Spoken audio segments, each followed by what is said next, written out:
በጎን መንገድ ማን ያሳየናል የሚሉ ብዙዎች ናቸው።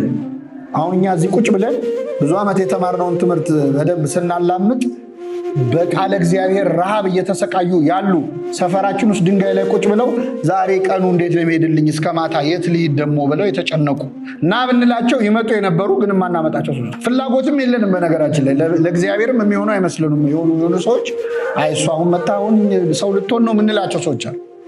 ቢመጡ ግን ከኛ የተሻለ ሊያገለግሉ ከኛ የተሻለ ሊያፈሩ የሚችሉ ማለት ነው። መንፈስ ቅዱስ አሐዱ አምላክ አሜን። ናማት በስመ አብ ወወልድ ወመንፈስ ቅዱስ አሐዱ አምላክ አሜን። በስመ አብ ወወልድ ወመንፈስ ቅዱስ አሐዱ አምላክ አሜን። የልዑል እግዚአብሔር ቤተሰቦች፣ የእናታችን የእመቤታችን የቅድስት ድንግል ማርያም ወዳጆች በእግዚአብሔር ሰላምታ እንደምናመሻችሁ አሜን። ምሕረት ቸርነቱን አብዝቶ እስከዚህ ሰዓት ያደረሰን በእድሜያችን ላይ የዛሬዋን ዕለት ይችን ሰዓት የጨመረልን የአባቶቻችን አምላክ ልዑለ ባሕርይ እግዚአብሔር ስሙ የተመሰገነ ይሁን።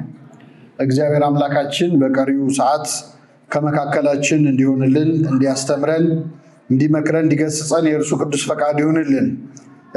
ዛሬ የምንማርበት ስለ መንፈሳዊ አገልግሎት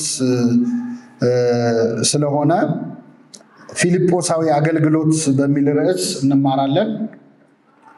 እስኪ በሉ ፊልጶሳዊ በሉ አገልግሎት።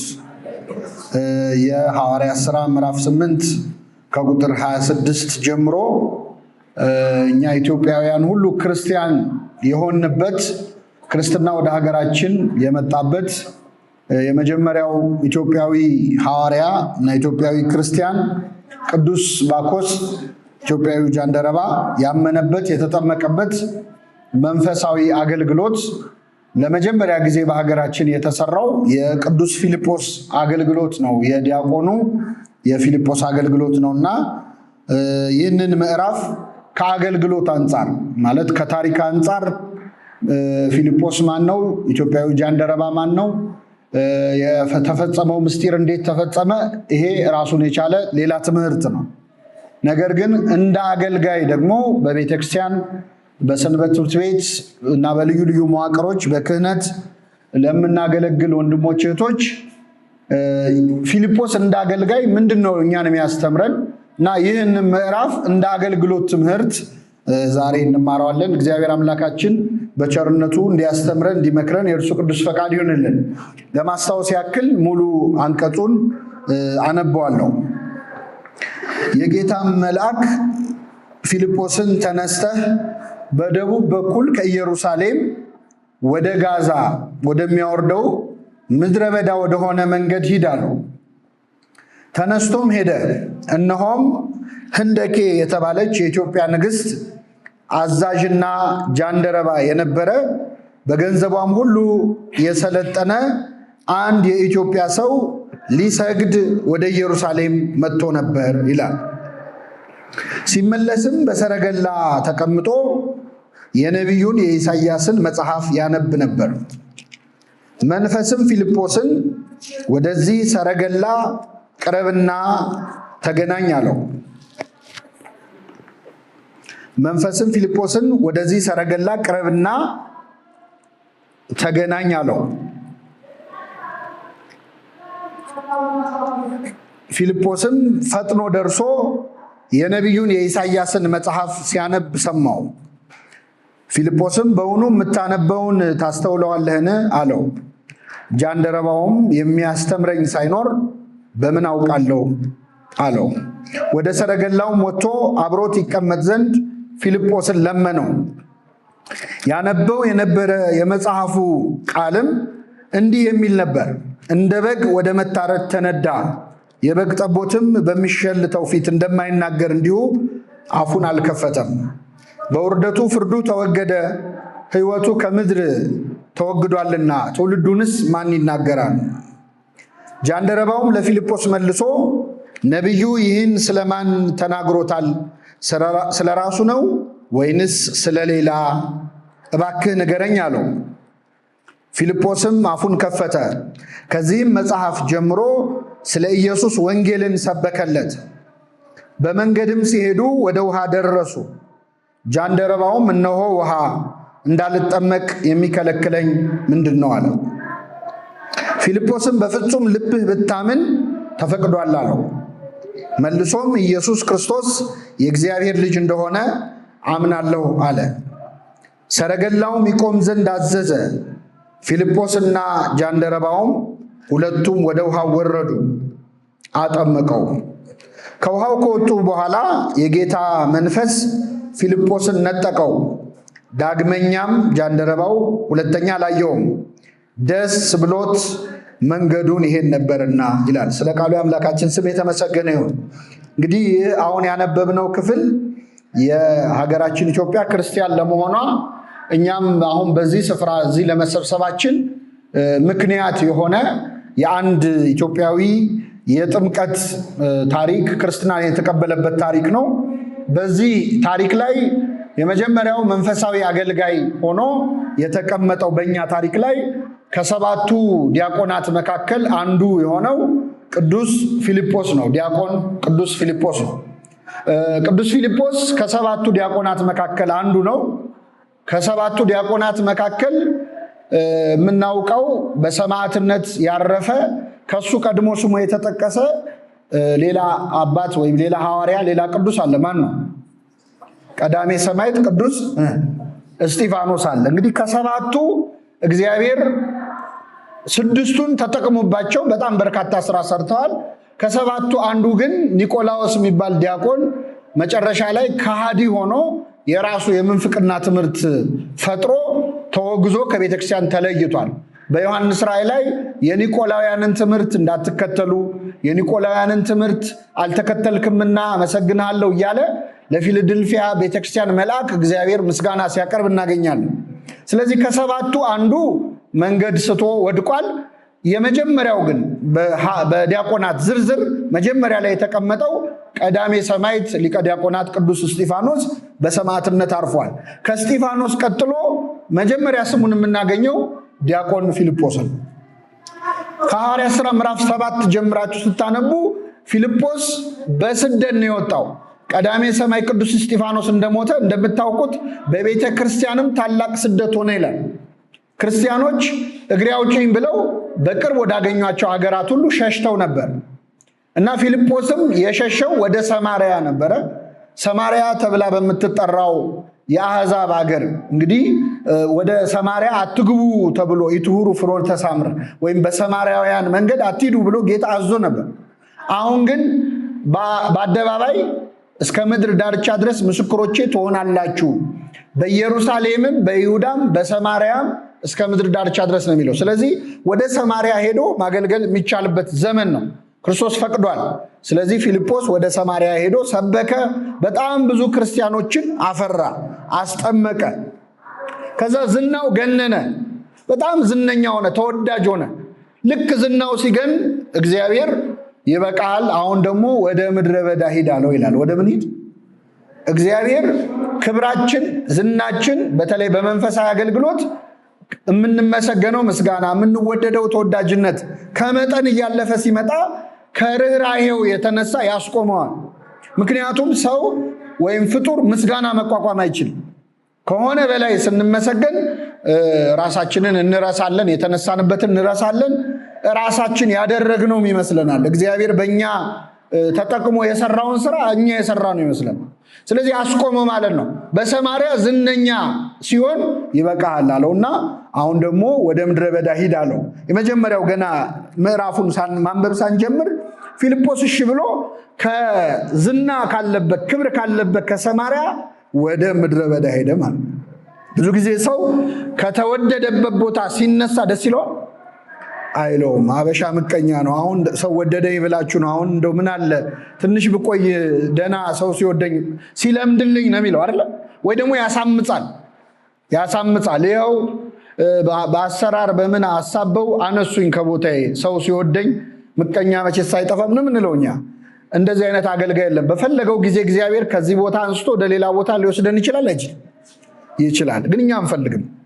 እንኳን ከሀገር ቀርቶ ሰንበት ትምህርት ቤት ውስጥ ከአንድ የአገልግሎት ክፍል ተሟሙቀን ተስማምተን እያገለገልን እያለ አይ እዚህ ጋር ክፍተት አለ እዛ ጋር ሂድ ብንባል ብዙዎቻችን ፈቃደኛ አይደለም። ሰው ሲዋደድ አትወዱም ነው የምንለው አይደል? ወይም ስራ ሲቀና አንወድም። አሁን ደና ሲይዘው ከዚህ ቦታ የምታነሱኝ ስለተሳካልኝ ነው ብለን የምናስበው። አገልጋይ ግን ትልቁ የክብር ማዕረግ ስሙ ምንድነው? ምርጥ ዕቃ ነው። ቅዱስ ጳውሎስ ነዋይ ህሩይ ወይም ምርጥ ዕቃ ከዚያ ጋር አንስቶ ወደዛ ስትወስደው ኧረ እዚህ ጋር ይመቸኛል ይላል አይልም። ዕቃ እንዳነሱት ነው የሚሆነው። እንደፈለገ እግዚአብሔር እኛን መጠቀም መቻል አለበት። አሁን እኛና ቅዱስ ጳውሎስ ልዩነታችን ምንድነው? እኛ ምርጥ ዕቃ መሆን ያልቻልንበት ምክንያት ጸባያችን እንደ ዕቃ አይደለም። እግዚአብሔር እንደ ዕቃ ሊጠቀምበን አንችልም። እንደውም ኮስተር ብለን ዕቃ መሰልኩ ነው እንዴ ነው ምን ነው አይደል? ሰው ራሱ ተነስተ ከዚህ ወደዛ ይስድ ምን ነው እንደ ዕቃ ነው እንዴ የምታይ? ግን ለካ ዕቃ የማዕረግ ስም ነው፣ የክብር ስም ነው። እና ፊልጶስን ወደ ምድረ በዳ ሂድ ሲለው ከተመቸው ከሞቀው አገልግሎት ተነስቶ ወደ ምድረ በዳ ሄደ። ሁለተኛ የምንማረው ወደ ምድረ በዳ ሄደ የሚለው ነው። እስኪ ከኔ ጋር ወደ ምድረ በዳ ሄደ። አሁን ሁላችንም አገልጋዮች ነን፣ ግን ወደ ምድረ በዳ መሄድ አንፈልግም። ምድረ በዳ ማለት ምን ማለት ነው? ልምላሜ ዕፅ የሌለበት፣ ነቃማ የሌለበት፣ ውሃ ብትፈልጉ የምትጠጡት የማታገኙበት፣ የምትጠለሉበት ዛፍ ብትፈልጉ የደረቀ ምንም አይነት ውሃ የሌለበት የደረቀ ቦታ። እውነተኛ አገልጋይ ማገልገል ያለበት በምድረ በዳ እንደማ እንደ ዲያቆኑ እንደ ቅዱስ ፊልጶስ ወደ ምድረ በዳ ሄደ። ቃል በቃል ካየነው ልክ ነው። ጋዛ መንገዱ በመሰረቱ እስራኤል መካከለኛው ምስራቅ ድንጋይ ነው። ሀገሩ ራሱ ምድረ በዳ ነው። ማርና ወተት የምታፈልቀው ሲባል እንደው ዛፍ በዛፍ እንዳይመስለን። በተለይ አሁን ደግሞ ያሉበት ሁኔታ ከዛ የባሰ ነው። በጦርነትም በምን መሬቱን በጣም ጎድተውታል። ግን እግዚአብሔር ቃል ኪዳኑን ስለማይረሳ ጥቂት የዘሩትን እየባረከላቸው ይኖራል። ሀገሩ ግን ደረቅ ሀገር ነው። ለአገልጋይ ግን ሲሆን ምን መሰላችሁ? ማገልገል ያለብን ወደ ምድረ በዳ ነው ማለት ምን ማለት ነው? ለምሳሌ አሁን እኔ ወደዚህ ጉባኤ መተህ ቆመ ተናገር ቃል እግዚአብሔር አስተምር ተብዬ መጣሁ። መጥቼ እዚህ የማገለግለው ምድረ በዳ ላይ አይደለም። ቢያንስ ለዓመት ከፍ ሲል ለ5 ዓመት ከፍ ሲል ለ10 ዓመት ለ20 ዓመት የተማሩ አገልጋዮችን ለማስተማር ነው የመጣሁት። ምድረ በዳ ሊባል አይችልም። ዛፍ አብቅለው ፍሬ አፍርተው አብበው በቃ ባጭሩ ወደ መናፈሻ ነው የመጣሁት ማለት ነው።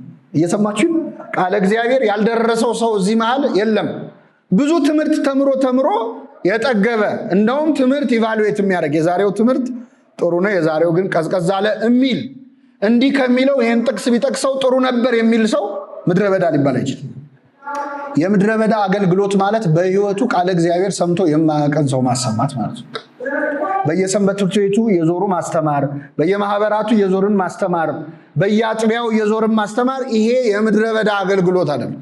እውነተኛ አገልግሎት የሚባለው በየሰንበት ትምህርት ቤቱ ዞረን ከምናስተምረው ይልቅ በየሺሻ ቤቱ ያሉትን ማስተማር ስንችል፣ በየጫት ቤቱ ያሉትን ማስተማር፣ ከመጠጥ ቤት አውጥተን ወደ መንፈሳዊ ህይወት ስናመጣቸው፣ እድሜውን ሙሉ አስቀድሶ የማያውቀውን ሰው፣ እድሜውን ሙሉ ቤተክርስቲያን ተሳልሞ የማያውቀውን ሰው እንዲመጣ ያደረግን እንደሆን የዛን ጊዜ አገልግሎታችን ወደ ምን ይሆናል? ወደ ምድረ በዳ። አንፈልገውም። በነገራችን ላይ የምድረ በዳ አገልግሎት ገና አልጀመርም።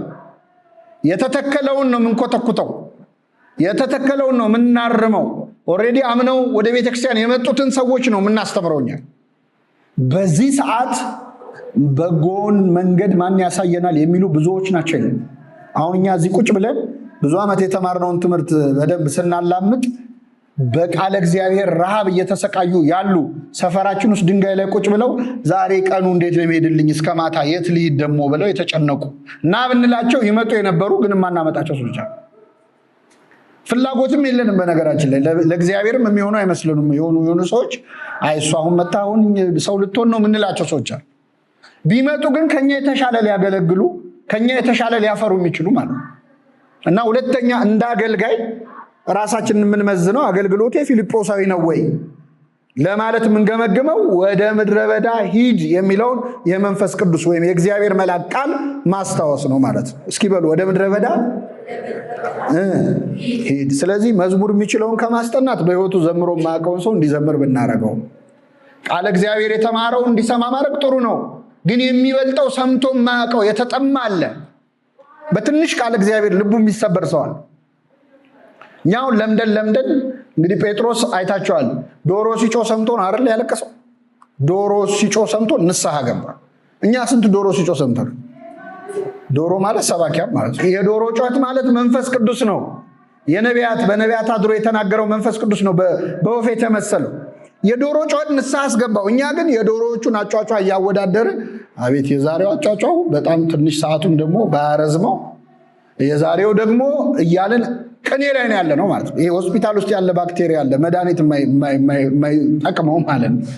ቃለ እግዚአብሔር ከመስማት ዛማ። ስለዚህ ሁለተኛ እውነት እያገለገልን ያለ ነው አገልግሎት ያላመኑትን ወደ ማመን የሚያመጣ ነው ወይ? አዲስ ክርስቲያን መቼ ነው የምናመጣው? ቅዳሴ ላይ የስንት ዓመት ጻው ንዑሰ ክርስቲያን ብለን ቀደስን። እኔ በህይወቴ ጻው ብዬ ስቀድስ ንዑሰ ክርስቲያን ሲወጣ ይቻላል እስከ ዛሬ። መቼ ገብቶ ነው የሚወጣው? መቼ አሳምነን አምጥተን ነው? መቼ ተጠምቆ ነው የሚወጣው? ጻው እንዳልንቀረን ቤተክርስቲያን ጻውን የሰራችው እኮ አሳምነ አምጥተ ቅዳሴ ላይ ታቆመዋለህ። ስለዚህ መሃል ላይ ቁርባን ሊሆን ሲል ውጪ አቆየው ብላ ነው የሰራችው ስርዓቱ እንጂ እንዲያምር ዜማው አይደለም። አንድ ቀን በህይወታችን አንድ ሰው ያመነ ሳናመጣ ያላመነ ሳናሳምን ሳናስጠምቅ ወደ ምድረ በዳ ሳንሄድ መናፈሻ ላይ ብቻ ማገልገል በጣም ከባድ። ስለዚህ ፊልጶስን ወደ ምድረ በዳ ሂድ ያለ የእግዚአብሔር መልአክ ሁላችንም ይበለን። በእውነት በቅዱሳኑ ምሪት ነው። በነገራችን ላይ መልአኩን ያዘዘው። መላእክት የሌሉበት ቅዱሳን የሌሉበት አገልግሎትም አይሰምርም እና ወደ ምድረ በዳ ሂድ፣ በኢየሩሳሌም ወደ ጋዛ ወደሚያወርደው ምድረ በዳ ወደሆነ መንገድ ምን ወደሚለው ወደሚያወርደው ይላል። ወደ ቁልቁለቱ ሂድ ይላል። ወደ ሞት እየሄዱ ወዳሉ ሰዎች ሄደ አስቆማቸው። እየወረዱ ያሉ በፍጥነት እየሄዱ ያሉ አሉ። ስለዚህ ሄደ አስቆማቸው። እግዚአብሔር እሞት ያለችን ነፍስ ጠፋ ያለችን ነፍስ እንድንመልሳት ይፈልጋል። ሂዱ አምጡልኝ ይላል። ማንን ልካለው? ማንስ ይሄድልናል ሲል እኮ ሰምተ ነው። እግዚአብሔር እንደ ፊልጶስ የሚታዘዘው አገልጋይ ይፈልጋል። ፊልጶስ ተነስቶ ሄደ ይላል። እነሆም ህንደኬ የተባለች ንግስት አዛዥና ጃንደረባ የነበረ በገንዘቧ ሁሉ የሰለጠነ አንድ የኢትዮጵያ ሰው ሊሰግድ ወደ ኢየሩሳሌም መጥቶ ነበር። እስቲ በሉ ሊሰግድ ወደ ኢየሩሳሌም ወጥቶ ነበር። በጣም ይገርማል። ሊሰግድ ወደ ኢየሩሳሌም የሚመጣ ባለስልጣን አይገርም?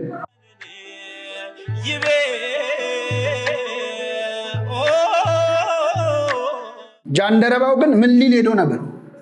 ሊሰግድ። ቤተክርስቲያን ሊሰግዱ የሚመጡ ባለስልጣናት ያስፈልጓል አለው ውስጡ። በእውነት ቤተክርስቲያንና መንግስት እንዴት ራሱ ግንኙነት እንደሚኖራቸው ያሳያል።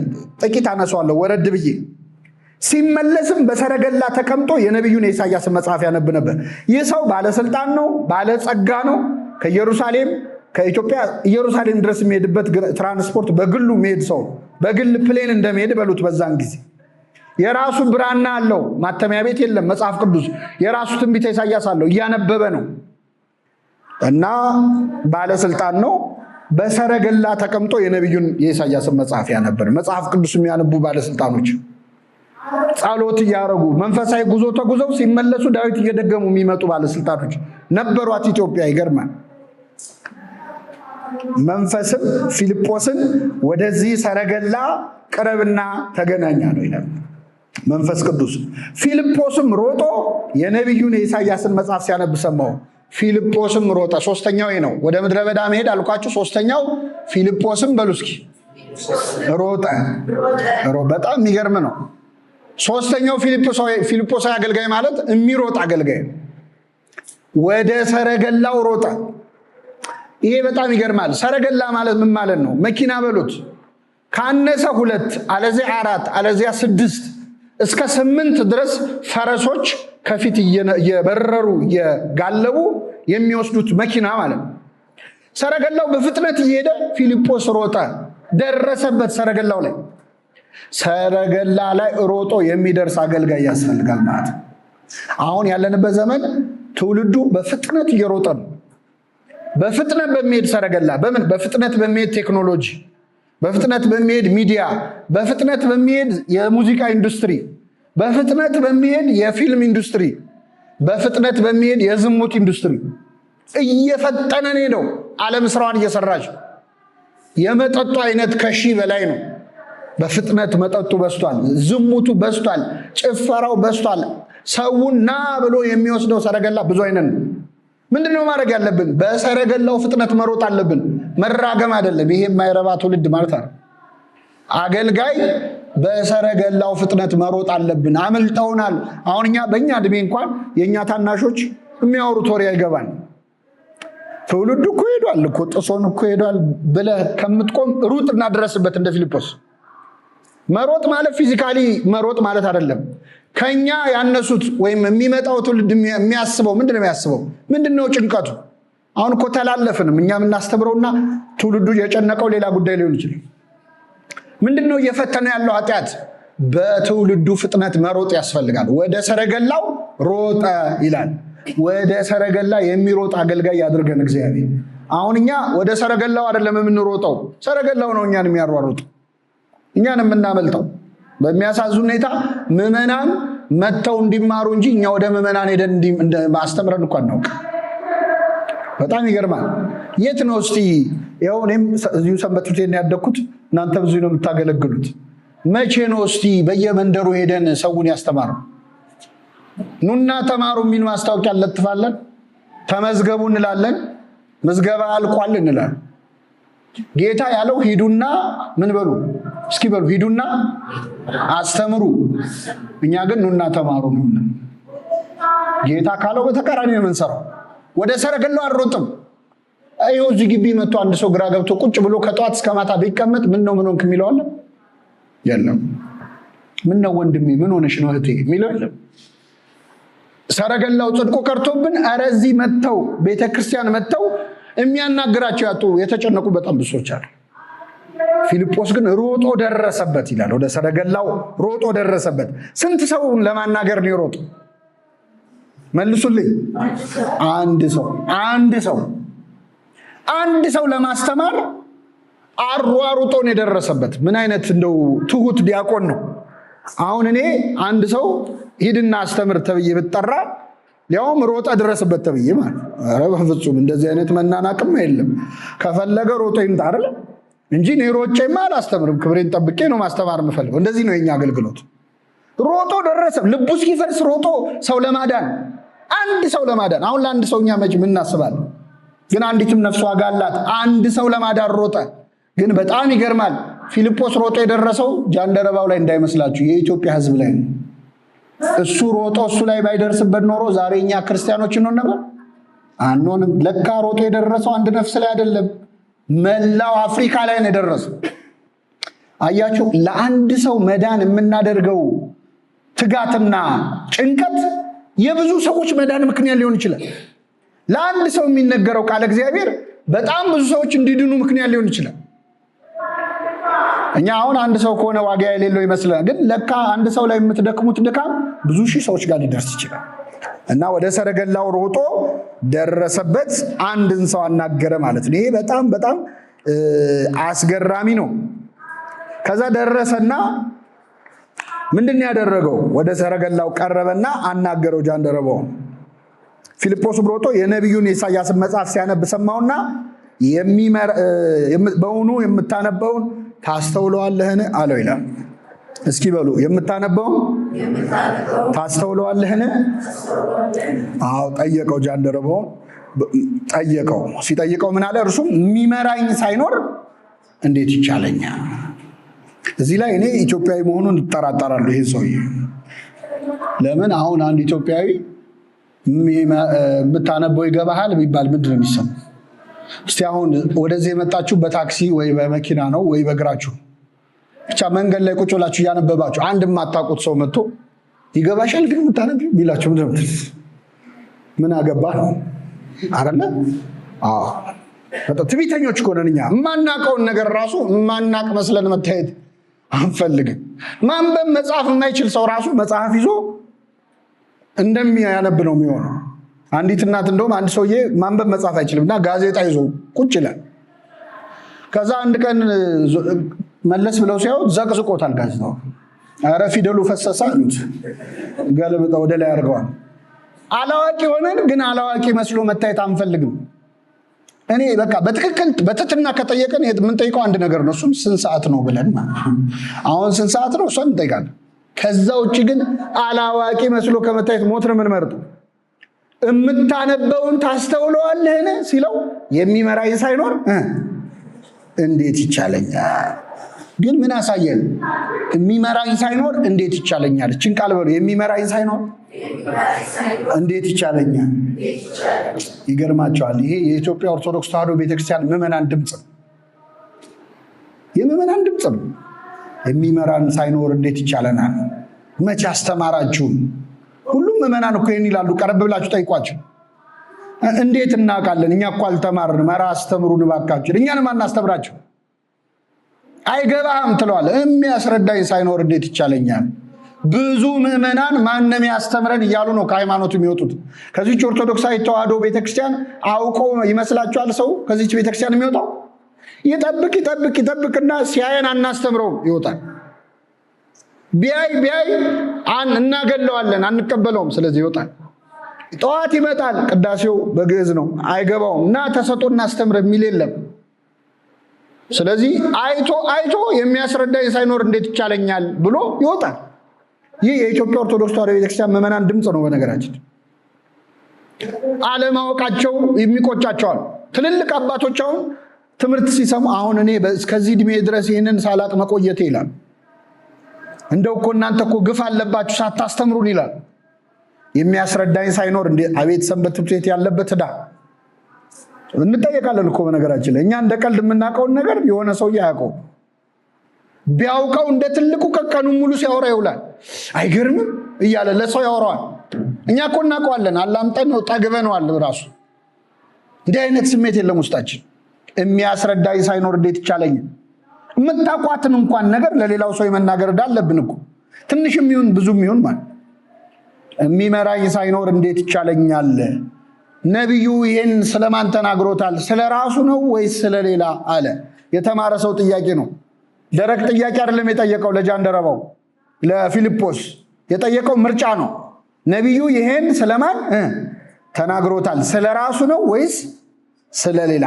ስለ ራሱ፣ ስለሌላ ነው ለካ የሚናገረውን መጽሐፍ ያ ቃል ማለት ነው። አያችሁ፣ የተማረ ሰው ጥያቄ ብሎ ጠየቀው። ወደ ሰረገላ ወጥቶ እንዲቀመጥ ለመነው ይላል። ፊልጶስ አንድ ሰው ነው፣ አስተማረው። እሱ መጥቶ እዚህ አስተማረ።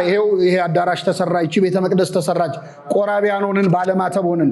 አንድ ባለስልጣን ላይ የተሰራ ስራ ማለት። ይህንን ከጃንደረባው እና ከፊልጶስ ግንኙነት እናያለን። ወደ ሰረገላው ሮጠ። ልብ አድርጉ፣ ምራኝ የሚል ባለስልጣን አገኘ። በጣም ትሕትናውን እናደንቃለን። አንዳንድ ሰው ሌላ ቦታ ባለው ስልጣንና እውቀት ይመካና መጽሐፍ ቅዱስ ላይ ይፈላሰፋል። የምታነበውን ታስተውለዋለህ ሲለው እኔ አሁን ይሄ ለእኔ ቀላል ነገር ነው፣ ከባድ ነገር ነው፣ እኔ ስንት ነገር የምመራ ሰው፣ እስቲ ቆይ ብሎ አንዳንድ ሰው ደፋር ነው፣ ጥቅስ ላይ ሀሳብ ይሰጣል። መጽሐፍ ቅዱስ ሀሳብ መስጫ ሳጥን አይደለም። የሚመራኝ ሳይኖር ከቤተ ክርስቲያን ጋር ሆነን ነው ማንበብ ያለብን። ከዚህ በኋላ አስተማረው። ከዛ ውሃ ዳር ደረሱ። በጣም ይገርማል በእውነት። ውሃ ዳር ሲደርሱ ጃንደረባው ምን አለ? እነሆ ውሃ እንዳልጠመቅ የሚከለክለኝ ምንድን ነው? በጣም ይህ አረፍተ ነገር ማለት እኛን ክርስቲያን ያረጋ አረፍተ ነገር ነው። እስኪ በሉ፣ እነሆ ውሃ እንዳልጠመቅ የሚከለክለኝ ምንድን ነው? ይህ አረፍተ ነገር ለአገልጋዮች በተለይ በጣም ብዙ ትምህርት አለ። የመጀመሪያው ጃንደረባው እነሆ ውሃ ብሎ ነው የጀመረው። ችግር አይደለም ያወራው፣ መጀመሪያ መፍትሄውን ያወራው። እነሆ ውሃ እንዳልጠመቅ የሚከለክለኝ ምንድን ነው ብሎ መጀመሪያ ውሃውን አሳየና ይሄው ውሃ እንዳልጠመቅ የሚከለክለኝ ምንድን ነው አለ። ብዙ ጊዜ እኛ በቤተ ክርስቲያን ጉዳዮች ላይ ውሃው ላይ ሐሳብ አንሰጥም። የሚከለክለኝ ምንድን ነው የሚለው ላይ ግን በጣም ብዙ ማውራት እንወዳለን። እነሆ ውሃ ማለት ላይ ችግር አለብን። ችግር መዘርዘር ላይ ግን በጣም ጎበዞች ነን። ሰንበት ትምህርት ቤቱ በጣም ከፍተኛ ችግር፣ የበጀት ችግር አለበት። አመራሮቹ እንደዚህ አላደረጉም። መዝሙር ክፍሉ እንዲህ፣ ትምህርት ክፍሉ እንዲህ አላደረገም።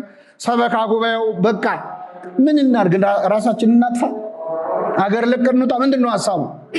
እነሆ ውሃ። ስለዚህ ይኸውላችሁ እችን ተክዬ ቤት ደስ ይለኛል። ከዚህ በኋላ ስብሰባ ላይ ሰው ችግር ሲያወራ ነካ አርጉትና ወደ ውሃው ገባ በሉት። እሺ የሚከለክለኝ ምንድን ነው? ገብቶናል።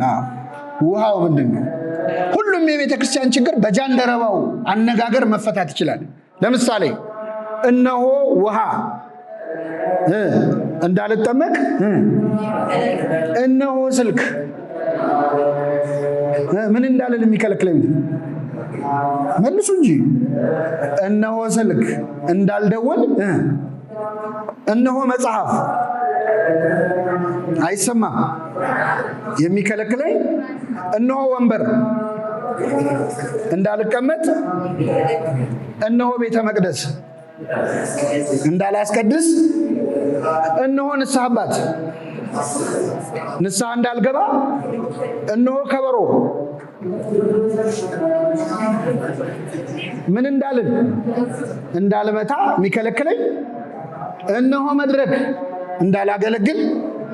ሁሉም ችግር በዚህ መንገድ መፈታት ይችላል። ሁሉም ችግር እነሆ ካህን ንስሐ እንዳልገባ እነሆ መጽሐፍ እንዳላነብ እነሆ ልብስ የምስጋና መዝሙር ልብስ እንዳልዘምር የሚከለክለኝ ምንድን ነው? ችግሩን አይደለም ያስቀደመው ጃንደረባው ምኑ ነው? መፍትሄውን ውሃውን ነው። ስለዚህ መጀመሪያ ለቤተ ክርስቲያን አሁን ይኸውላችሁ ስለ ቤተ ክርስቲያን ችግር ማውራት በጣም አገልግሎቱ የሚመስለን ሰዎች አሉ። አሁን ሚዲያውን ብትከፍቱ ዩቲዩብ ላይ ብትገቡ የኔ አይነቱ አገልጋይ አብዛኛው ስለ ቤተ ክርስቲያን ችግር በጣም ያወራል። ምዕመናን በጣም እኮ አሳዛኝ ዘመን ላይ ነው የደረስነው። ከፓትርያርኩ አንስቶ ጳጳሳቱ ምን አንድ ሰው የለም እኮ ዛሬ እንደዚህ እየተደረገ ነው ብዬ አሁን እኔ አንድ ሚዲያ ላይ ወጥቼ ብናገር አንተ የተዋህዶ እንቁ እንደው እንዳንተ አይነት ሶስት ቢገኝ ይህች ሀገር የት በደረሰች የሚለኝ ሰው አላጣም። ግን ያወራሁት ችግር ነው። ውሃውስ ቤተክርስቲያን እናታችን ነች አይደለች? እናት አይደለች? እናታችሁ ብትታመም ጎረቤት ሄዳችሁ የእሷ እኮ በሽታ እኮ ብላችሁ ታወራላችሁ? ብትችሉ መድኃኒት ትገዛላችሁ። ካልቻላችሁ በሩን ዘግታችሁ ቁስሏን ትሸፍኑታላችሁ።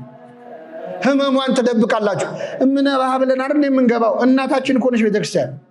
የእናትን ችግር ለምንድን ነው አደባባይ ላይ ወጥተምታው? ከቻልክ ማከም ነው፣ አለዚያ ዝም ማለቱም ትብብር። ቢያንስ አትስደባት። በጣም አሁን የተቸገር ነው። እንደ ጀግና ያስቆጥራል መሳደብ።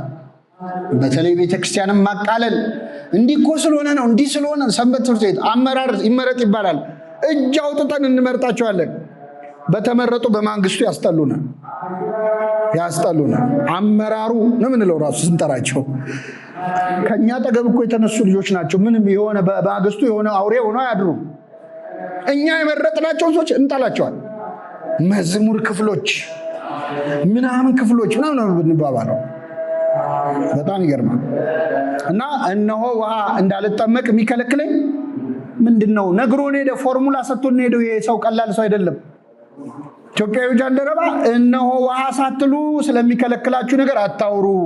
መጀመሪያ ውሃው ላይ ተነጋገሩ፣ ከዛ ወደ ስራው ትመጣላችሁ። ችግሩ ከመፍትሄው አይቀድምም አይበልጥም እያለ ነው።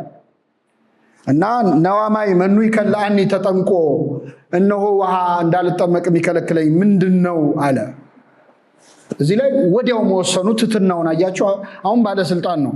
በክርስቶስ ካመነ በኋላ በጣም ጥሩ ነው ፊልጶስ ያስተማርከኝ፣ በል እንግዲህ የዛሬ ዓመት ስመለስ እግረ መንገዴን ከተገናኘን ታጠምቀኛለህ ማለት ይችላል። አንዳንድ ሰው ቶሎ አመነ ላለመባል እኮ ይኮፈሳል አይደል? ወዲያው አመነ ላለመባል ቆይ ላስብበት ይላል። ቆይ ላስብበት ትላላችሁ እህቶቻችን። ሌላ ነገር አይደለም፣ አይዟችሁ ትንሽ ላስብ። ወዲያው እሺ ማለትማ መደፈር ነው አይደል?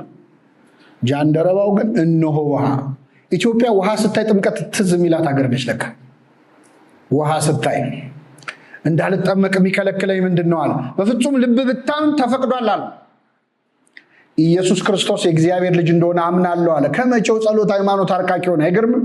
ሰለስቱ ምዕት ሳይመጡ 318ቱ ሊቃውንት ጸሎት ሃይማኖት ሳያረቁ ጃንደረባው ራሱ አረቀቀ ጸሎት። ኢየሱስ ክርስቶስ በሉ እስኪ የእግዚአብሔር ልጅ እንደሆነ አምናለሁ። እኛ በራሳችን ጸሎት ሃይማኖት እየተጠመቅን እኛን ይዛ ነው እንጂ ይህች ሀገር በጣም የሚያኮራ ታሪክ ነው ያላት። ራሷ ፈረንጅ መጥተው ሚሽነሪዎች መጥተው አይደለም ኢትዮጵያን ያሳመኗት። ራሷ ሄዳ አንብባ ብሉይም ላይ አዲስም ላይ ለግምገማ ነው ሄደችው ኢየሩሳሌም። ንግስተ ሳባም ሄደችው ሰሎሞን እንደተወራለት ጠቢብ ነው ወይስ ተጋኖ ነው እስቲ ቼክ ላድርግ ብላ ነው ሄደችው። አየችውና እውነትም ጥበብ አለው የሰማው ዝና እውነት ነው አለች። ኢትዮጵያ እንደዚህ አይነት በቃ ራሷን ያከበረች ሀገር ሄዳ ገምግማ ለዛሬ ተሳክቶልሃል የምትላገርች ጃንደረባውም ሄዶ ክርስቶስን አግኝቶ መጣ። ነዋማይ መኑ ይከላኒ ተጠምቋል። ወዲያው አጠመቀው። ዲያቆናት አያጠምቁም፣ ኤክሰፕሽናል ነው። ኢትዮጵያዊ ጃንደረባ ግን ለመዳን ያለው ጉጉት ዲያቆኑ ፊልጶስ እንዲያጠምቀው አደረገ። መንፈስ ቅዱስ ግን አልወረደም ነበር። መንፈስ ቅዱስ የሚወርድ የዛኔ ሐዋርያት መጥተው እጅ ሲጭኑ ነው። እዛ ምድረ በዳ ላይ ግን ሐዋርያት የሉም። እግዚአብሔር የፊልጶስን አንድ ሰው ለማዳን መሮጥ አይቶ የጃንደረባውን ለመጠመቅ ወዲያው መወሰኑን አይቶ አንተንማ ሐዋርያ መጥቶ እስኪጭንብህ አልጠብቅም ብሎ መንፈስ ቅዱስ ወረደለት። ለጃንደረባው የወረደ መንፈስ ቅዱስ ፊልጶስን ነጠቀው። ማለት ምን ማለት መሰላችሁ? ዲያቆን ነው፣ ምዕመን ነን። አሁን እኛ የቤተክርስቲያን ችግር በምን አቅማችን እንፈታለን እንዳትሉ፣ እግዚአብሔር ሰው ለማዳን ያላችሁ ፍላጎት በጣም ካላችሁ ስልጣን በላይ እንደሆነ ሲያይ እግዚአብሔር እጁን ያስገባል። ስለዚህ ምዕመን ሆናችሁ ጳጳስ የማይሰራውን ስራ ልትሰሩ ትችላላችሁ። ዲያቆን ሆናችሁ ከቄሱ በላይ ልትሰሩ ትችላላችሁ። ዋናው ሰው የማዳን ፍላጎታችሁ። ፊልጶስ ዲያቆን ነው። አዎ ዲያቆን ነው፣ ግን ሐዋርያ ሆኖ በጣም ብዙ አዳነ። በጣም ብዙ አዳነ። እግዚአብሔር አገልግሎታችንን የሚያሰምረው ምን ሲሆን መሰላችሁ? ለማገልገል ያለን ፍላጎት፣ ሰው ለማዳን ያለን ፍላጎት፣ ለቤተ ክርስቲያን ያለን ፍቅር በጣም መብዛቱን ሲያይ ከስልጣናችን በላይ፣ ከእውቀታችን በላይ፣ ከማዕረጋችን በላይ፣ ከትምህርት ደረጃችን በላይ እንድንሰራ ማድረግ ይችላል። አይችልም? ይችላል። አሳ አጥማጆች እኮ ናቸው ዓለምን ክርስቲያን ያደረጉት። አሳ አጥማጆች ምንድን ነው የሚችሉት? እነዚህ ሰዎች አሳ ማጥመድ፣ ሌላ ነገር አይችሉም። ሰው አጥማጅ ያደረጋቸው በምን እውቀታቸው? እግዚአብሔር ደግሞ የኛ እውቀት ምን ያስጨንቀዋል? ለማገልገል ዝግጁ ሁን እንጂ ችግር የለው፣ እውቀቱም ቢሆን ይጨመራል። ኃጢአተኛ ነኝ ካልክ ችግር የለውም፣ ከንፈርን ይተኩሰዋል። ሱራፊ መጥቶ በስጋው ደግሞ ይተኮሳል፣ ይቅር ይላል፣ እንድታገለግል ያደርጋል። ድክመቶችን ንገረው፣ ድክመትን ይቀይረዋል፣ በጥንካሬ ያደርገዋል። የኛ እውቀት ምን ያደርግለታል? እግዚአብሔር ሙሴ ኮልታፋ ነበር፣ ሂድና ለፈርዖን ተናገራል። አሁን ኮልታፋ ሰው ለንግግር ይሆናል? አይሆን። ግን እግዚአብሔር ፈለገ። በኮልታፋ ነው እኔ መወከል የምፈልገው አለ። ኮልታፋ ምግባር ያለንን ሰዎች መጠቀም ይችላል እግዚአብሔር። 80 ዓመት እስኪሆነው ነው እኮ የጠበቀው። ታውቃላችሁ ሙሴ የፈርዖን ቤተ መንግስት ውስጥ እያለ ጉልበተኛ ነበረ። በ40 ዓመቱ የግብፅን ቋንቋ ያውቃል። ቤተ መንግስት ውስጥ ስትራቴጂክ ቦታ ላይ ነው ያለው። አልፈለገውም እግዚአብሔር። ህዝቡን ነፃ ሊያወጣ ሲሞክር እንኳን ሊያወጣ እሱም ተባረረ። ከዛ 40 ዓመት ቆይቶ ተገለጸለት እግዚአብሔር 80 ዓመት ሲሞላው። አሁን ከ80 ዓመት ሰውና ከ40 ዓመት ሰው ደና ጉልበት ያለው ማን ነው?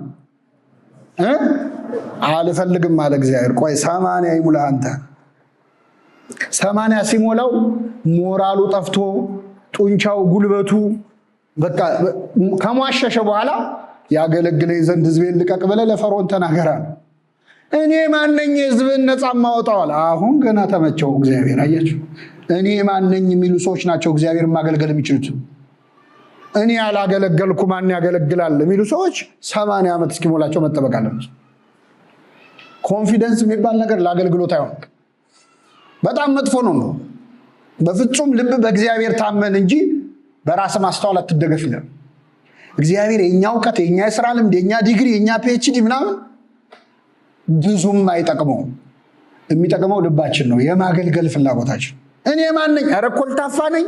ማን ቢሉኝ ማልላቸው ነው? እኔ ምን አውቃለሁ? ስለአንተስ ምን እውቀት አለኝ?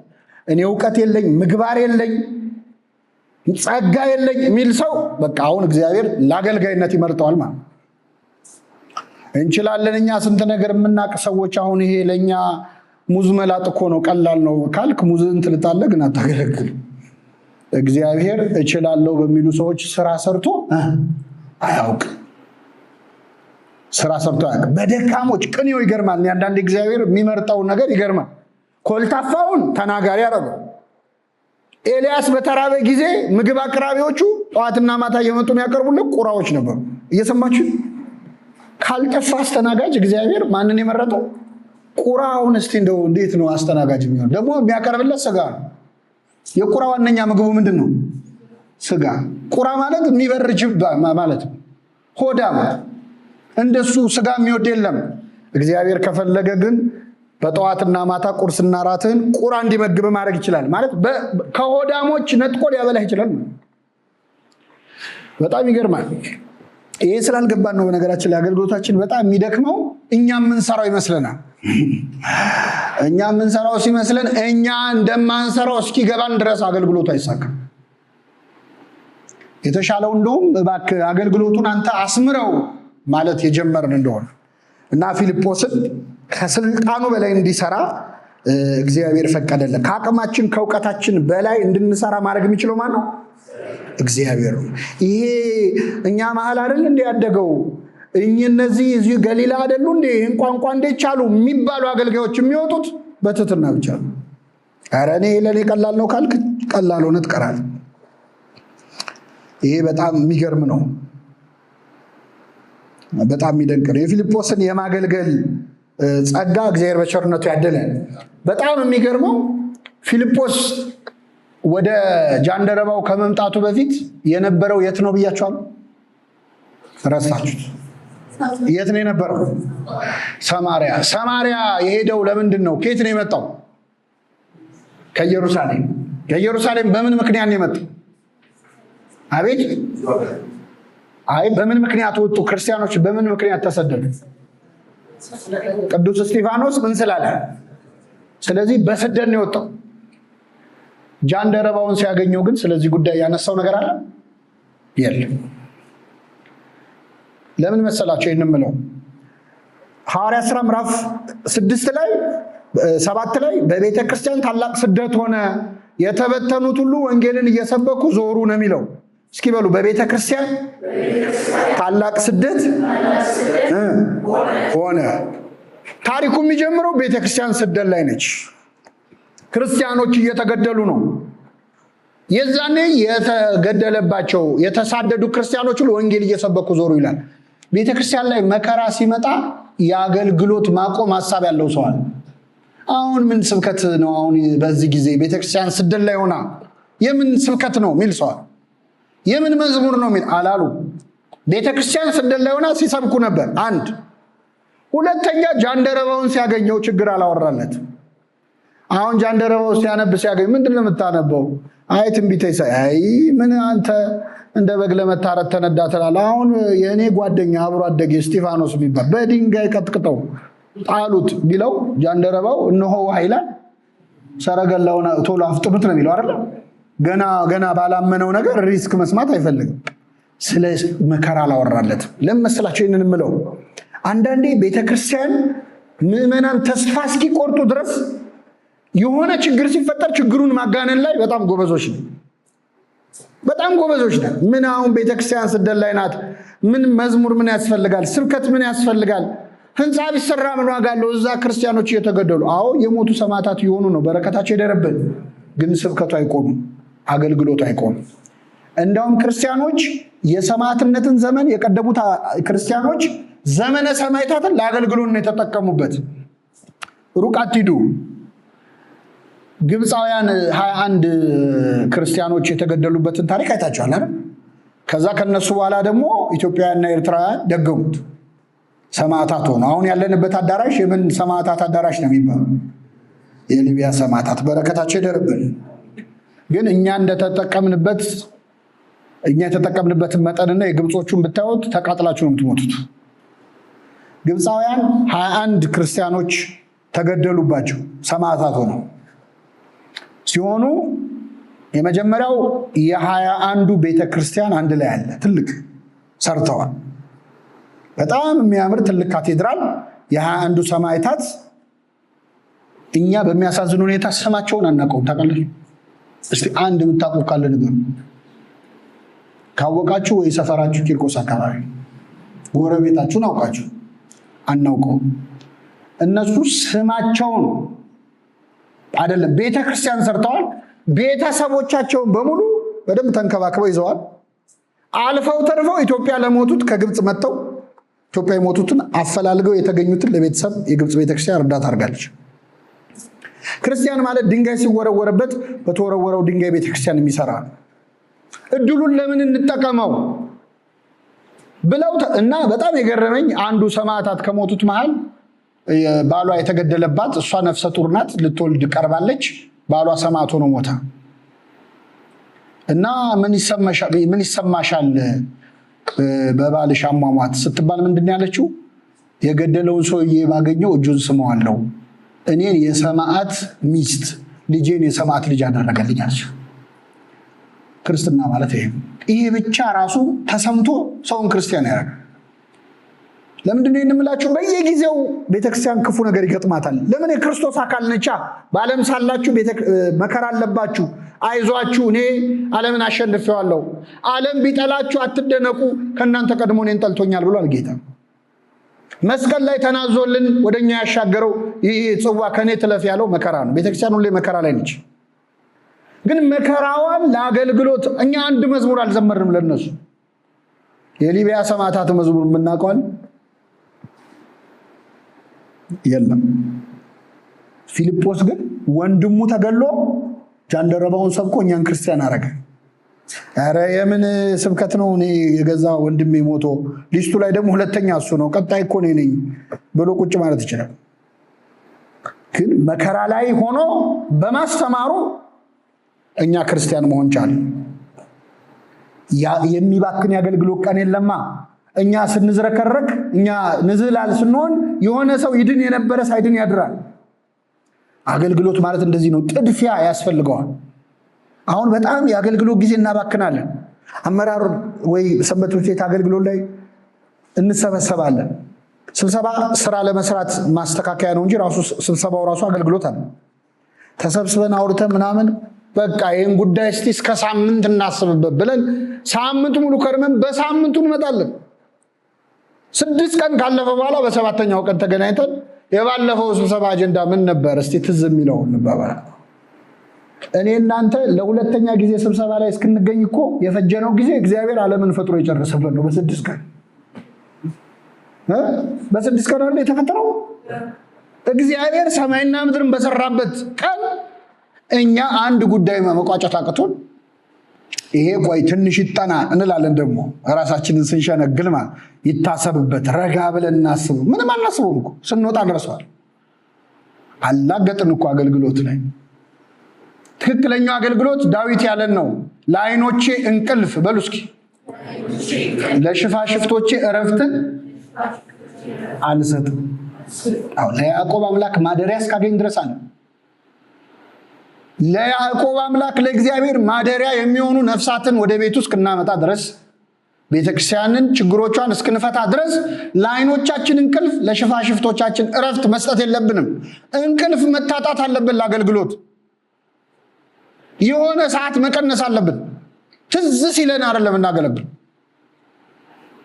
በጣም ይገርማል። ለአንድ ሳምንት እንደዛ ብናገለግል ስንት ችግር እንደሚፈታ። እጃችሁ ላይ ያለውን ጉዳይ መልስ ለመስጠት አትዘጋጁ። ለምን አልሰራሁም እንዲህ ስለሆነ ለማለት ነው ብዙዎቻችን ዝግጁ ሆነን የምንመጣው። እሱን ተውት። እግዚአብሔር ፊት ብትጠየቅ አትመልስም። ፊልጶስ የሮጠው ሩጫ አይሰማችሁ? እስቲ ለአንድ ሳምንት እንሩጠው። እኛ ለአንድ ሳምንት እንደው ለቤተ ክርስቲያን አገልግሎት እዚህ አዳራሽ ውስጥ ያለነው ሰዎች ዓለምን ክርስቲያን ለማድረግ በጣም ብዙ እንደሆነን ታውቃላችሁ። ዓለምን ክርስቲያን ያደረጉት ስንት ሰዎች ናቸው? እኛ ስንት ነን? 100 ሞላለን። ስለዚህ እኛ ሌላ 3 ፕላኔት ሁሉ እንበቃ ነበር። ግን እኛ የሰፈራችን ልጆች እንኳን ማምጣት አልቻለም። ለምን?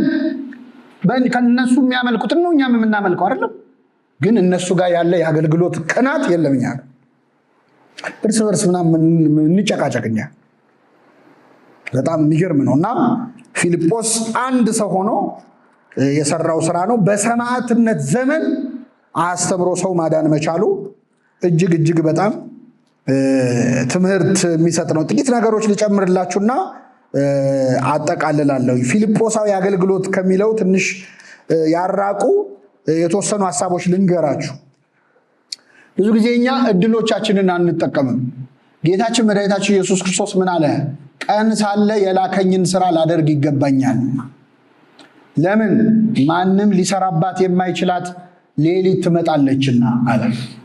ቀን ሳለ የላከኝን ስራ ላደርግ ይገባኛል። ዓለም እየጠበበ ነው የሚመጣው። ለቤተ ክርስቲያን አገልግሎት ከትናንት ዛሬ እንደውም እድሉ አለን። ሶሻል ሚዲያ ምናምን የተለያዩ ፕላትፎርሞች አሉ፣ እንሽለካለን። ሐዋርያት አሁን ይህን ቢያገኙት ስንት ስራ ሰርተው እኛ እንሰዳደብበታል። ብዙ የሚያሰራ ዘመን ነው። ብዙ እድሎች አሉ። ትናንት መጽሐፍ ለማንበብ ለላይብረሪ ይዞራል። አሁን ስልክ ላይ ታገኘዋል። አሁን አንባቢ ነው የጠፋው፣ መጽሐፉ አይደለም የጠፋው። ከትናንት ብዙ እድሎች አሉ። ግን ደግሞ ከትናንት የጠበቡ ነገሮች ሊኖሩ ይችላሉ። ዘመኑን ዋጁ የተባለው ይሄ ነው። በዘመኑ ተዋጁ አይደለም፣ ዘመኑን ዋጁት። ክርስቲያኖች የነበራቸውን እድል ካልተጠቀሙ እድል የማይኖርበት ዘመን ይመጣል። ምንድነው ያለው ጌታ?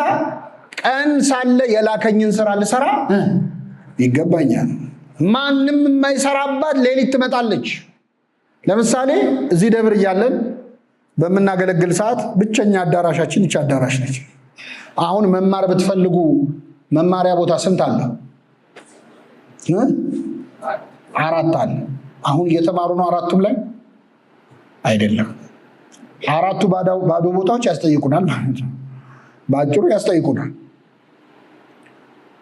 ልክ ቦታው ሲስፋፋ የኛ ስራ አብሮ ማደግ አለበት።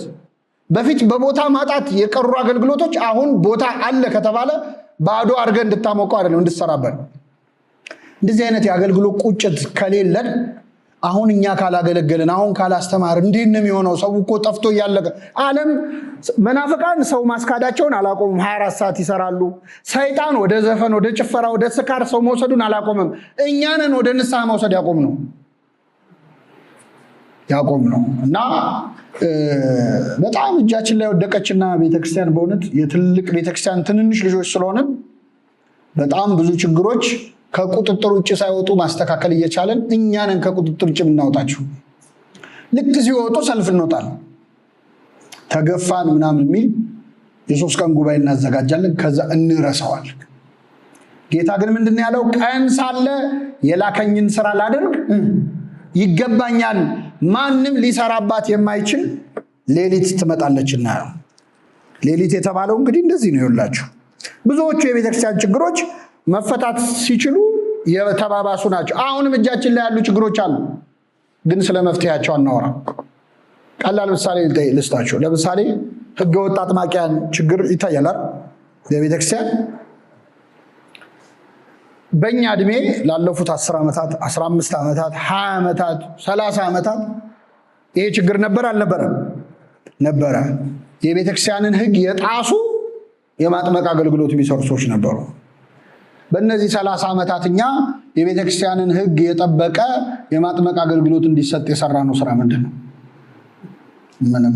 እነሱም ዳሽሟጥጥም 30 ዓመት ሆነ። ከዛ ሲያየው ሰይጣን ይሄ ነገር ፖቴንሻል አለው፣ ለምን እነሱ ቁጥራቸውን አላበዛውም ብሎ እነሱ እየበዙ መጡ። መፍትሄው ላይ ካልተሰራ ችግሩ ላይ ይሰራል ሰይጣን። ዘማሪያን በጣም ተበላሽተው ምንፍቅና ምናምን ውስጥ የገቡ የበጠበጡን ነበሩ። እኛ በተለይ ልጅነታችንን ያበላሹ ዘማሪያን ነበሩ። አሁን መናፍቃኑ ነው። እግዚአብሔር ይመልሳቸው። እነሱን መዝሙራቸው ልክ እንዳልሆነ ብዙ ቦታ ሄደን ብዙ ተናግረናል። መዝሙሩ ስርዓቱን አልጠበቀም ብለናል። 10 ዓመት 15 ዓመት ይሄን አድርገን እኛ ስርዓቱን የጠበቀ መዝሙር ስንት ሰራ? የለም። ስለዚህ አጀንዳ ሰጪው ሰይጣን ይሰጠናል፣ እኛ እዛ ላይ እንራኮታለን። አጥንት ይወረወርልሃል፣ እሱ ላይ እንደ ጉንዳን ትርመሰመሳለህ። አንተ የምትወረውረው አጥንት የለም ለዓለም። ገብቷችኋል አይደል? ብዙዎቹ ስራዎች አልተሰሩም። እቅድም የለንም በነገራችን ላይ። ለዛ ነው እኔ አሁን እንደው ነቃቃል በሚል ነው እንጂ መቼስ ለሁሉ ጥፋት እናንተ ተጠያቂ ሆናችሁ አይደለም። ግን ቢያንስ የጥፋተኝነት ስሜት ሊሰማን ይገባል። እኔ ነኝ ማለት አለብን። በነገራችን እኔ ነኝ ችግሩ ማለት አለብን። እኔ የሚገባኝን ስላልተወጣው ነው። እኔ የሚገባኝን ከተወጣው ሌላው ባይወጣም የኔ ራሱ ለቤተክርስቲያን መድኃኒት ሊሆን ይችላል አይችልም? ይችላል። ሁሉም በሩን ቢያጸዳ እንደሚባለው ማለት ነው። ስለዚህ የቤተክርስቲያን አገልግሎት ክፍት ነው። ዝም ብለን አናላዝን። በጣም ብዙ ከሰራን ትንሽ ይባርከዋል። ትንሹ ስራችንን እግዚአብሔር ይባርከዋል። በጣም ይገርመኛል። ብዙ በጀት ኖሯቸው የሚያማምሩ አዳራሾች፣ የሚያማምር ሳውንድ ሲስተም፣ የሚያማምር ላይት ያላቸው ከውጭ ሀገር ፈንድ የሚደረጉ ብዙ ነገር ሳያደርጉ እኛ ትንሽ አድርገን በአንድ ቤተክርስቲያን ሀገሩን መቆጣጠር ትችላለች። ከኛ ጋር ያለው ከነርሱ ጋር ካሉት ይበልጣል። የሚያምር አዳራሽ አላቸው፣ የሚያምር ሳውንድ ሲስተም አላቸው። ክርስቶስ የለም። በቃ ባቸው ክርስቶስ የለም። ያላቸውን ነገር ሁሉ ሲቀነስ ክርስቶስ በሉት። እግዚአብሔር የለም። እንደዛ ነው የምናምነው። ይቺ ቤተክርስቲያን ደግሞ ከስራ ስራ የለን፣ ከምግባር ምግባር የለን፣ ከህይወት ህይወት የለን፣ ሲደመር እግዚአብሔር ግን አለ የለም? አለ። 24 ሰዓት ስሙን የሚጠሩ ቅዱሳን አሏት። እንዴት ነው የምንበለጠው? እነዚህ ሁሉ እንደ ደመና የከበቡን ቅዱሳን ኖረው እንዴት ነው የምንበለጠው? ሚካኤል አፈር አብልቶት የለ እንዴ ሰይጣንን? የሚካኤል ልጆች ሆነ እንዴት ነው ሰይጣን የሚበልጠን? እንዴት ነው የሚበልጠን? ማሰብ አለብን እኮ። እንዴት ነው ሰይጣን እየተሳካለት እኛ ማይሳካል? ሰይጣን ሰው እያጠፋ እኛ ሰው ማዳን ያቃተን ለምንድን ነው? ሚካኤል አጠገባችን ሆኖ ማለት እንዴት ሌላው ምንም ማያስብ ሌላ በጀት ምናምን አይደል። የሚካኤል ክንፍ ብቻ ይበቃል። ጠላውን ቢጥል ይበቃል። እንዲህ በሃይማኖት ያገለገልን እንደሆን ስራ ሲሰራ ታያላችሁ በእውነት። እና አሁን እግዚአብሔር ተቸገረ እኮ። አንደኛ አናምንበትም፣ አንሰራም፣ አንጠይቀውም። ኧረ ይሄ ነገር እንዴት ይሁን አንልም። ጭራሽ አሁንማ እንደውም እንደ መናፍቃኑ ለመሆን የሚሞክሩ ሰዎች አሉ። ይሄዋቸው እነሱን የሚሉ ኧረ እኛ ብዙ የሚታዩ አሉ። አሁንማ ጭራሽ ፓስተር ገሌ ለኦርቶዶክስ መሰከረ። ምን አውቆ ነው የሚመሰክሩ? መጀመሪያ ይማር ይጠመቅ፣ 1-3 ዓመት አፉን ይዝጋ፣ ከዛ በኋላ ነው ክርስቲያን የሚሆነው። በጣም እኮ ተንቀን አስናቅናት ቤተክርስቲያን። ስለዚህ ሁላችሁ እጃችን ላይ ያለው ነገር በጣም ብዙ ነው። እኔ ቅድም ምህላ ነበር፣ ዕጣን ነበር አይደል? አሁን ዕጣን የሚሸጥ ሰንበት ትምህርት ቤት ብዙ ስራ መስራት ይችላል። ጸሎቱና ትምህርቱ ከበዛ ብዙ ስራ መስራት ይችላል። ዕጣን የማይሸጥ ሰንበት ትምህርት ቤት ነው በሽታ የሚሆን። የማያስቀድስ ሰንበት ተማሪ ነው መጨረሻ በሽታ የሚሆን። ብዙ ወንጌል የማይማር መማሪያ ደብተር የሌለው ሰንበት ተማሪ ስሙ ሰንበት ተማሪ ሆኖ ደብተር የለው እንዴት ይሆናል? ደብተር የሌለው ተማሪ ትማራለህ ወይ ነው። አንዳንድ ሰንበት ትምህርት ቤት ሆኖ የማይማራል። አንዲት ልጅ ዱባይ አንድ ሾፌር በጣም ነግሮኝ እንደው በጣም ነው የተገረምኩት። እዚህ ሰንበት ትምህርት ቤት ታገለግል የነበረች ልጅ ዱባይ ትሄድና ሃይማኖት ትቀይራለች፣ መናፍቅ ትሆናለች። እዚህ የምታገለግለው ያዌ ቤተክርስቲያን ነው። እና ልጁ የዛ የታክሲ ሾፌር ነው።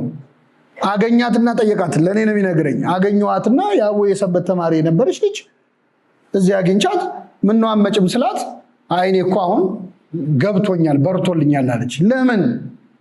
እኔ እኮ ድሮ አዌ የፈጠሩኝ ነበር የሚመስለኝ አለች። ምን አልካት ታዲያ አልኩት። ሲማሩ የት ነበርሽ? እንደው በእውነቴ በጣም እንደው እንዴት ደስ እንዳለኝ። መንፈስ ቅዱስ ነው ያናገረው። እንኳን እኔ ያላገኘኋት ልጅ ምን መሰለሽ ብዬ ጥቅስ ነው የምጠቅሰው። እሱ ምን አለ? ሲማሩ የት ነበርሽ? ምክንያቱም አቦዬ ፈጥሯቸዋል ተብላችሁ ተምራችሁ ታውቃላችሁ? እቺ ልጅ ሲማሩ የት ነበርሽ አላት። በጣም ብዙ ሲማሩ የት ነበርሽ የምንባል ሰዎች አለ ሰንበት ትምህርት ቤት ውስጥ። ገና ትምህርት ሲጀምር ስራ የሚመጣለት ሰው አለ። ትምህርት ሲጀምር የሚቁነጠነት ቆይ ቢሮ አንድ ፋይል አለ ማመጣው የሚል ሰው አለ። ትምህርት ሲጀምር መዝሙርን ከልስ የሚል ከልስ ያርጋችሁ። በእውነት እንደዚህ የምትሉ ሰዎች ትምህርት ሲጀምር እንከልስ ይባላል። ምንድን ነው የምትከልሱት? መዝሙሩን አንዴ እንከልሰው 40 ጊዜ እኮ ዘምረዋል። ላለመማር ማለት ነው። ስራ አይታየ ያንቀሸቀሸናል። ቆይ አንዴ መጣው ስልክ ወጥተን ሲያልቅ ትመጣል። ጸሎት እየተደረገ ቁጭ ሚል ሰው አለ። ጸሎት ልክ እየተጀመረ ጸሎት ውስጥ እንደው ላለመሳተፍ ማለት ነው። ሲያልቅ ልገባ በቃ እንደዚህ ነው ይወላል። በሚመጣው ዓመት የሚያብድ ዘንድሮ ሱሪውን ዝቅ ያደርጋል ይባላል። ጸሎትና ትምህርት የጠላ ሰው ነገ መጨረሻ የት እንደሆነ እና ሲማሩ የት ነበርሽ የተባለችው ልጅ ማለት። ስለዚህ እንደዛ ያደረግን እንደሆን ትንሽ ጸሎት ጨምሩበት። የኛ ዕውቀት ምግባር ምናምን ተውት። ትንሽ ኧረ ተው እባክህ በሉት። ምን የመሳሰሉ ጸሎቶች እኮ ያሏት ቤተክርስቲያን ነች። ከዛ ታያላችሁ እኛን ያየ ሰው ከዛ በኋላ አገሩን ነው ማደበላለቅ ብትችል የኛ ቤተክርስቲያን ሁሉም የሚያምርባት ቤተክርስቲያን ነች። ታውቃላችሁ ትንሽ ሰርታ ብዙ ማዳን የምትችል። አሁን እውነት የትኛው አገልግሎታችን ነው ይህችን ቤተክርስቲያን እንደዚህ ያቆማት? የአባቶቻችን እንባ ጸሎት እኮ። እና እንደዛ ቢሆን እውነት ለምነግራችሁ የሚያክላት የሌለ ውብ ቤተክርስቲያን ነች ያለች። በጣም የምትገርም ቤተክርስቲያን ዓላማ ይዞ እንደሚሄድ ሰራዊት የምታስፈራ ይቺ ማናት ያለው ስለ ኢትዮጵያ ቤተክርስቲያን። ታስፈራለች እኮ ግርማ ተቃጥላ ታስፈራለች። ይህችን ቤተክርስቲያን ይዞ እንደው በእውነት በጣም ይገርማል። እኛ እጅ ላይ ጣላት እንጂ ብዙ ነገር ነው ሌሎች ቢያገኟት የሚሰሩባት። የታሪክ፣ የቋንቋ፣ የስዕል፣ የዜማ ምን ማለት ሁሉ አይቅርብኝ ያለች ቤተክርስቲያን ነች። የሌላን ነገር የለም። የሚቸግራቸው አላያችሁም? መስቀል አደባባይ ከበሮ ይዘው ሲጃጃሉ አላያችኋቸው? ጸናጽል ይዘው እንዲህ ሲሉ በቃ ናፈቀቻቸው። ናፈቅሽን እኮ እያሉ ኧረ እኛም ውስጥ ሆነን ትናፍቀናለች። አዎ በቃ የሚከብድ ነው። የቤተክርስቲያኗ ውበቷ፣ ስርዓቷ፣ መንፈሳዊነቷ የሚጠሏትን ሰዎች ራሱ ማሸነፍ የሚችል እንደኛ መሆን ያምራቸዋል። አፍረው ነው እና ቀስ በቀስ ደግሞ ሰተት ብለው እንደሚመለሱ እንጠብቃለን። እግዚአብሔር ይመልሳቸው። በቃ የሆነ ክብረ በዓል ሲኖራቸው እኛን ነው ሊሆኑ የሚሞክሩት። ተረጋጉ፣ ረጋ ያለ ነገር ነው የምወደው ይላሉ። ኦርቶዶክስ መሆን ነው የምወደው ላለማለት እኮ ነው። ገብቶናል። እኛ እንደኛ መሆን ነው የሚፈልጉት። እና እኔ በእውነት የተሰጣችሁን አገልግሎት ራሱ አክብረን ከሰራን ትንሽ እና ጸሎት ከጨመርንበት ብለን አንጣላ። የእርስ በርስ ጦርነት ላይ ገሌ እንዲህ ያለ እያልን ፀጉር ስንሰነጣጠቅ ለዚች አጭር ዕድሜ ማለት ነው። በኋላ ተመልሰ ስታስበው ይቆጫል። ሰንበት ትምህርት ቤት እያለን የተናቆርንባቸው ቀናት፣ የተናቆርንባቸው ስብሰባዎች አቤት ተስማምተን ቢሆን ስንት እንሰራባቸው ነበር። ሰይጣን አዘገየኝ ይላል ቅዱስ ጳውሎስ። ሰይጣን ያዘገያል አውቁ።